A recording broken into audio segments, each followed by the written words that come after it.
নমস্কাৰ বন্ধু বান্ধৱীসকল, মোৰ আন এটা শিক্ষামূলক ভিডিঅ'লৈ আপোনাক বহুত বহুত স্বাগতম জনালোঁ।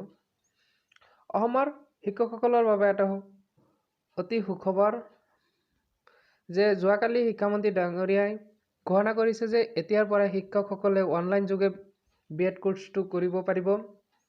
বিএড যিটো 2 বছৰীয়া পাঠ্যক্ৰম আছে এইটো অনলাইন যোগে এতিয়াৰ পৰা কৰিব পাৰিব। অসমৰ শিক্ষকসকলৰ কাৰণে এইটো এটা সুখবৰ যে তেওঁলোকে বিএড অনলাইন যোগে কৰিব পাৰিব। যে বিএড পাঠ্যক্ৰমটো ৰেগুলাৰ বেচত হয়, কিন্তু ৰেগুলাৰ বেচত শিক্ষকসকলে কৰোঁতে কিছুমান অসুবিধাৰ সৃষ্টি হয়। কিন্তু ইগনোৰত বিএড অনলাইন বা অডিএল মোডত কৰিব পাৰি, কিন্তু দুটা চৰ্ত অনুসৰি। প্ৰথমটো হৈছে যে তেওঁলোকে ৰেগুলাৰ ডিএলএড কোৰ্চটো কৰিব থাকিব লাগিব, লগতে তেওঁলোকে চৰকাৰী চাকৰিয়াল হ'ব লাগিব।